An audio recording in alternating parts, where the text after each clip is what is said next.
Hello everyone, welcome back to Anoop study zone. अभी just कुछ minute पहले बीएसएफ ने एक नोटिफिकेशन जारी किया जिसमें ये मेंशन किया गया है कि सब इंस्पेक्टर टेक्निकल और कांस्टेबल टेक्निकल के लिए टोटल 110 पोस्ट निकाले गए हैं। कितने पोस्ट निकाले गए हैं? 110 पोस्ट निकाले गए हैं।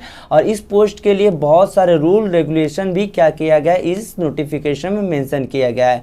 तो हम क्या करेंगे, सभी जो रूल रेगुलेशन इस नोटिफिकेशन में मेंशन किया गया है उसको हम लोग वन बाय वन देखेंगे कि ये जो नोटिफिकेशन आया, ये जो फॉर्म आया, उसका फिलिंग प्रोसेस कब से स्टार्ट हो रहा और जो फिलिंग प्रोसेस वो कब खत्म हो जाएगा, एज लिमिट क्या होगा, एज रिलैक्सेशन क्या होगा, या फिर जो एग्जाम हो रहा वो कितने नंबर के एग्जाम होंगे, ये सभी बातें इसी वीडियो में हम लोग करेंगे। और आप लास्ट तक वीडियो देखेंगे। यदि आपको अच्छा लगता है तो लाइक कमेंट शेयर जरूर करेंगे, ठीक है। तो चलते हैं डायरेक्ट इसके नोटिफिकेशन पर, वहीं सभी बातों को हम क्या करते हैं, वन बाय वन क्लियर करते हैं, ठीक है। तो देखिए, जो बीएसएफ ने एसआई और कांस्टेबल के लिए जो वैकेंसी निकाला है, उस वैकेंसी के लिए जो फॉर्म है वो 13/6/2022 को उसका फिलिंग प्रोसेस क्या होगा, स्टार्ट हो जाएगा। और जो ये फिलिंग प्रोसेस है वो 12/7/2022 को क्या हो जाएगा, बंद हो जाएगा।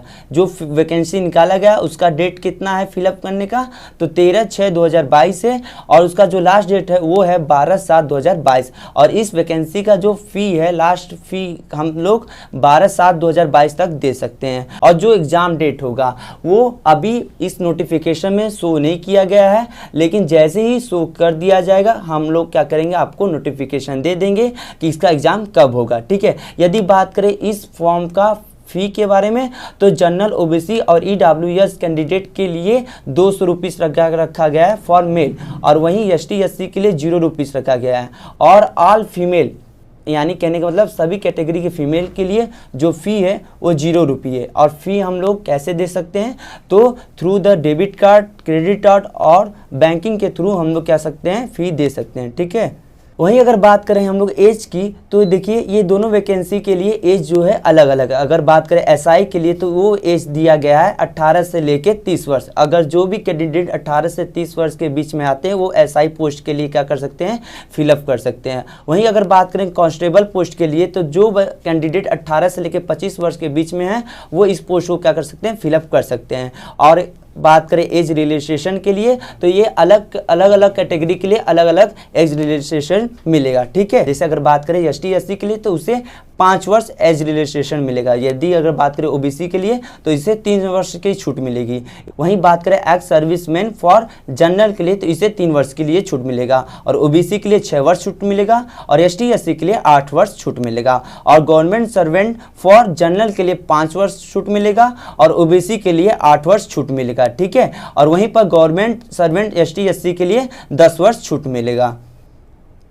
और ये जो आपका एज जो काउंट होगा वो आपका जो 10th का जो रिजल्ट है उस पर जो डेट ऑफ बर्थ लिखा है उसी डेट ऑफ बर्थ से आपका एज काउंट होगा, ठीक है। ये बात इंपॉर्टेंट है, बहुत ज़्यादा इंपॉर्टेंट, इस बात को ध्यान रखिएगा, ठीक है, कि आपका जो एज काउंट होगा वो आपके जो 10th 12th के रिजल्ट पर जो आपका डेट ऑफ बर्थ लिखा है उसी डेट ऑफ बर्थ से क्या किया जाएगा, आपका एज काउंट किया जाएगा, ठीक है। फिर अगर आगे हम बात करें योग्यता यानी क्वालिफिकेशन की बात करें, तो देखिए अलग अलग वैकेंसी के लिए अलग अलग क्वालिफिकेशन है। जैसे अगर बात करें हम लोग ग्रुप बी, यानी कि अगर एसआई पद के लिए कम से कम डिप्लोमा चाहिए 3 साल के लिए, वो भी ऑटोमोबाइल इंजीनियरिंग फील्ड से या फिर मैकेनिकल इंजीनियरिंग फील्ड से या फिर ऑटो इलेक्ट्रिकल इंजीनियरिंग फील्ड से। इन तीनों फील्ड में से कोई भी एक डिप्लोमा 3 वर्ष के लिए चाहिए एसआई पद के लिए। वही अगर बात करें कांस्टेबल पद के लिए, तो 10th का अगर डिग्री रहेगा, इंडिया के किसी भी कोने से किसी भी बोर्ड से आपका पास हो, इससे कोई नहीं मतलब है,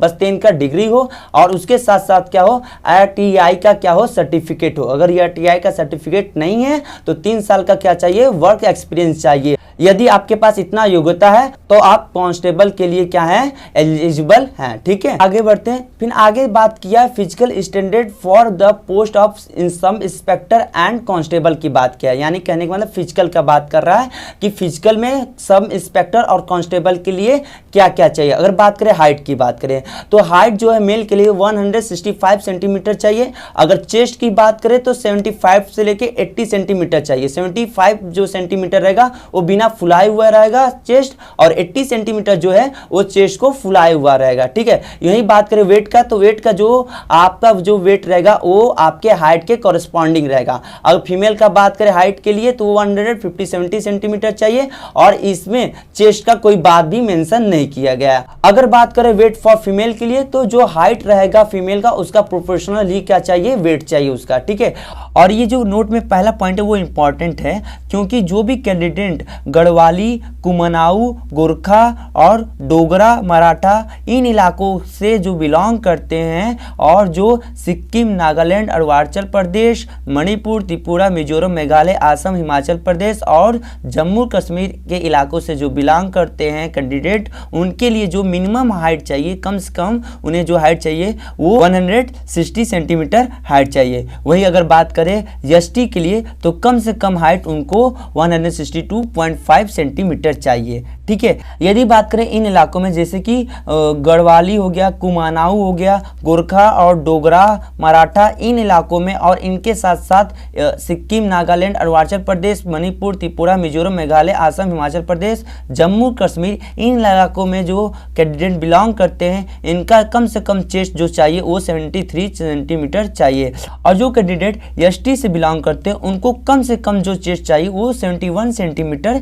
चाहिए। ठीक है, वही बात करें अगर फीमेल की हाइट की तो जो गढ़वाली, कुमाऊं, गोरखा, डोगरा, मराठा इन इलाकों के साथ साथ सिक्किम, नागालैंड, अरुणाचल प्रदेश, मणिपुर, त्रिपुरा, मिजोरम, मेघालय, असम, हिमाचल प्रदेश, जम्मू कश्मीर इन इलाकों में जो कैंडिडेट बिलोंग करते हैं उनको कम से कम 155 सेंटीमीटर हाइट चाहिए फॉर द फीमेल के लिए। ठीक है, जो भी फीमेल कैंडिडेट हैं इन इलाकों में जो कैंडिडेट आते हैं उनके लिए 155 सेंटीमीटर हाइट चाहिए और वहीं बात करें एसटी फीमेल के लिए तो 150 सेंटीमीटर हाइट उन्हें चाहिए। चेस्ट का इस नोटिफिकेशन में कुछ भी बात क्लियर नहीं किया गया है।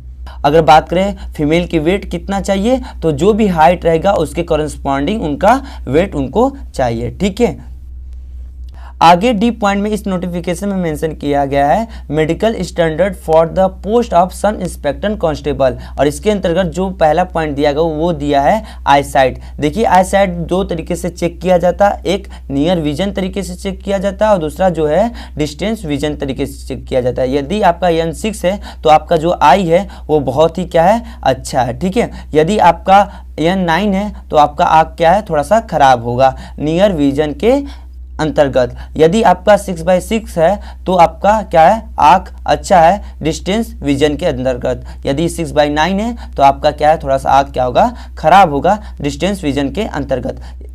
और ए में मेंशन किया इस नोटिफिकेशन में कि कैंडिडेट के बॉडी में नॉक नीक, फ्लैट फुट और वेरिकॉस वेन ये सभी चीज़ क्या होना चाहिए, नहीं पाना चाहिए। यदि किसी भी कैंडिडेट में इस टाइप के रोग पाए जाते हैं, इस टाइप की कमियां पाए जाते हैं इनके अंदर तो वो क्या होंगे, डिस्क्वालीफाई कर दिया जाएगा उन लोग को। ठीक है, और बी पॉइंट में इस नोटिफिकेशन में मेंशन किया है कि कैंडिडेट का जो भी मेंटल है वो कैसा होना चाहिए, उनका अच्छा होना चाहिए, हेल्थ अच्छा होना चाहिए और उनके बॉडी में कोई भी फिजिकल डिफॉल्ट यानी उनका कोई भी बॉडी क्या हुआ, टूटना उठना नहीं चाहिए। यदि इनके बॉडी में ये कुछ भी टूटा उटा पाया जाता है तो उनको भी क्या किया जाएगा, डिस्क्वालीफाई कर दिया जाएगा। ठीक है, पॉइंट नंबर डी में इस नोटिफिकेशन में ये मेंशन किया गया है कि टैटू के बारे में बताया गया है। देखिए क्या है कि इंडिया जो हमारा है वो कैसा एक धर्मनिरपेक्ष है। धर्मनिरपेक्ष क्या होता है कि यानी सभी धर्मों का उसका क्या करता है, सम्मान दिया जाता है, सभी धर्मों को माना जाता है। उसी तरह से हमारा जो इंडिया आर्मी है वो भी क्या करता है, सभी धर्मों को सम्मान करता है और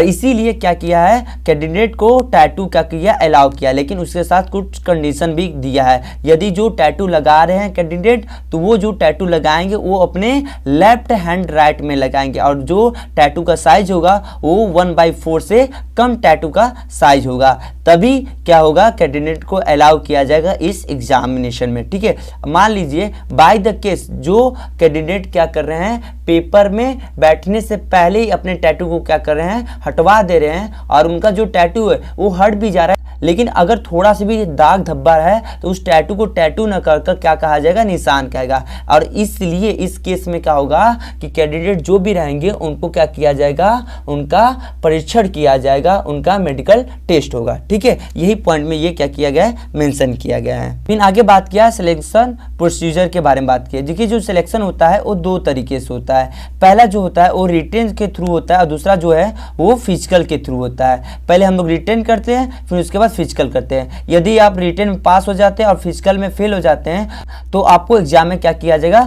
डिस्क्वालीफाई कर दिया जाएगा। ठीक है, तो इस पॉइंट में पहला फेज में बोल रहा है written examination for the sub inspector. ठीक है, किसके बारे में बात कर रहा है, सम इंस्पेक्टर के एग्जामिनेशन के बारे में बात करने वाला है। ठीक है, देखिए जो सम इंस्पेक्टर का एग्जामिनेशन होता है वो 3 सब्जेक्ट को इंक्लूड कर होता है। और 3 सब्जेक्ट कौन कौन होते हैं, तो होता है इंग्लिश, जनरल अवेयरनेस होता है और टेक्निकल सब्जेक्ट होता है। जनरल इंग्लिश में से 20 क्वेश्चन आते हैं और जनरल अवेयरनेस से 20 क्वेश्चन आते हैं और टेक्निकल सब्जेक्ट से 60 क्वेश्चन आते हैं। टोटल मिलाकर 100 क्वेश्चन बन जाते हैं और हर एक क्वेश्चन के लिए एक एक मार्क्स दिया जाता है। मान लीजिए जैसे कि इंग्लिश में 20 क्वेश्चन आ रहे हैं तो 20 क्वेश्चन का 20 मार्क्स होता है। यदि जनरल अवेयरनेस से 20 क्वेश्चन दिया जाता है तो इसका कितना मार्क्स हो जाएगा, 20 मार्क्स हो जाएगा। टेक्निकल सब्जेक्ट से अगर 60 क्वेश्चन आ रहे हैं तो इसका कितना मार्क्स हो जाएगा, 60 मार्क्स हो जाएगा। और सभी मार्क्स को अगर ऐड करेंगे तो कितने मार्क्स हो जाएंगे, 100 मार्क्स हो जाएंगे। यानी कि सब इंस्पेक्टर में टोटल 100 क्वेश्चन आते हैं और 100 मार्क्स का एग्जामिनेशन होता है और जो टाइमिंग जो दिया जाता है वो 2 घंटे दिया जाता है। ठीक है, वहीं अगर बात करें written examination for the constable के पोस्ट के लिए अगर बात करें तो कांस्टेबल के लिए 4 सब्जेक्ट से पेपर बनता है। वो कौन कौन से 4 सब्जेक्ट है, तो वो है न्यूमेरिकल एबिलिटी से बनता है क्वेश्चन, रीजनिंग से क्वेश्चन बनता है आपका, जनरल अवेयरनेस से क्वेश्चन बनता है और जनरल साइंस से आपका क्वेश्चन बनता है। न्यूमेरिकल एबिलिटी से 25 क्वेश्चन आते हैं, रीजनिंग से 25 क्वेश्चन आते हैं और जनरल अवेयरनेस से 25 क्वेश्चन आते हैं और जनरल साइंस से भी 25 क्वेश्चन आते हैं। पर क्वेश्चन पर मार्क्स रहता है। कहने का मतलब अगर इधर 25 क्वेश्चन आ रहे हैं न्यूमेरिकल एबिलिटी से तो 25 मार्क्स भी है। अगर रीजनिंग से 25 क्वेश्चन आ रहे हैं तो मार्क्स कितने हैं, 25 है। अगर जनरल अवेयरनेस से 25 क्वेश्चन आ रहे हैं तो कितने मार्क्स हैं, 25 मार्क है। अगर साइंस से 25 क्वेश्चन आ रहे हैं तो इसके मार्क्स कितने हैं, 25 है। टोटल 100 क्वेश्चन, टोटल 100 मार्क्स और टाइमिंग जो दिया जाता है वो 2 घंटे दिया जाता है। ठीक है, वहीं बात करें एग्जामिनेशन को क्वालिफाई करने के लिए तो जनरल EWS और OBC के लिए 35% अनिवार्य होता है और ST SC के लिए 33% क्या होता है, अनिवार्य होते हैं। यदि ये इतने मार्क्स ला देते हैं तो पेपर को क्या करते हैं, ये पास कर जाते हैं। सिर्फ ये पेपर को पास करेंगे, लेकिन पेपर को क्वालिफाई करने के लिए अलग ही मार्क्स आता है, उसका अलग ही कट ऑफ आता है। उसके हिसाब से लोग क्या होते हैं, कैंडिडेट क्वालिफाई होते हैं। ठीक है, इसके बाद आपका होता है second phase examination. Physical test में पहला पॉइंट है फिजिकल स्टैंडर्ड टेस्ट। ठीक है, PST में जो होता है हमारा हाइट चेक किया जाता है, चेस्ट चेक किया जाता है और हमारा वेट चेक किया जाता है। ठीक है, PST चेक होने के बाद क्या होता है, हमारा PET यानी कि फिजिकल इफिशिएंसी टेस्ट होता है और फिजिकल इफिशिएंसी टेस्ट के अंतर्गत हमारा क्या होता है, जो रेसिंग होता है उसको चेक किया जाता है। और इस एग्जाम में टोटल मेल के लिए 3.2 किलोमीटर दिया गया है, जो कि 70 मिनट के अंदर इसको क्या करना है, कवर करना है। यदि इतने मिनट के अंदर 3.2 किलोमीटर कवर कर लेते हैं तो ये क्या करते हैं, फिजिकल टेस्ट को पास कर लेते हैं। और जो फीमेल के लिए जो रेस दिया गया है वो 1.6 किलोमीटर दिया गया और जो टाइमिंग है वो 9 मिनट है। ठीक है, यदि इसके अंतर्गत ये क्या करते हैं, इतने किलोमीटर को पार कर लेते हैं तो इस एग्जाम को ये क्या करेंगे, क्वालिफाई कर जाएंगे। ठीक है, और फिजिकल टेस्ट चेक होने के बाद क्या होता है, डॉक्यूमेंटेशन होता है। डॉक्यूमेंटेशन में क्या होता है, जो भी आपका सर्टिफिकेट है उसका क्या होता है, वेरिफिकेशन होता है। यानी जो भी आपका एजुकेशन क्वालिफिकेशन है, 10th पास किए, 12th पास किए या फिर ग्रेजुएशन पास किए, इसका जो भी सर्टिफिकेट रहेगा उसको क्या किया जाएगा, चेक किया जाएगा। और उसके बाद आपका जो भी कास्ट यानी जो भी जाति प्रमाण पत्र रहता है उसको भी चेक किया जाता है। आपका एक्सपीरियंस सर्टिफिकेट होता है उसको चेक किया जाता है। यदि कैंडिडेट के पास ये सब सर्टिफिकेट नहीं होता तो उनको क्या कर दिया जाता है, डिस्क्वालीफाई कर दिया जाता है एग्जाम से। ठीक है, इसके बाद जो होता है चौथा हमारा पड़ाव आता है प्रैक्टिकल टेस्ट होता है। प्रैक्टिकल टेस्ट के बाद जो होता है मेडिकल टेस्ट किया जाता है। अब जो मेडिकल टेस्ट होता है इसमें मेनली जो होता है फिटनेस का टेस्ट किया जाता है। ठीक है, उसके बाद हमारा क्या बनता है, फाइनल मेरिट बन जाता है। फाइनल मेरिट कैसे बनता है, तो देखिए जो हमने क्या किया है, रिटन एग्जाम दिया है और जो हमने क्या किया है, फिजिकल एग्जामिनेशन दिया है, जो हमारा फिजिकल टेस्ट हुआ उसका नंबर, दोनों का नंबर क्या होता है, इंक्लूड हो जाता है और दोनों का नंबर इंक्लूड होने के बाद एक फाइनल हमारा नंबर आता है, वही फाइनल नंबर हमारा क्या होता है, फाइनल हमारा मेरिट बन जाता है। ठीक है, तो यहाँ तक आपको समझ में आया होगा। आई होप ये वीडियो आप लोग को समझ में आया होगा। यदि ये वीडियो आप लोग को समझ में आया होगा तो लाइक कमेंट शेयर जरूर कर दीजिएगा। बहुत ही जल्द मिलते हैं नेक्स्ट वीडियो में। जय हिंद, थैंक यू।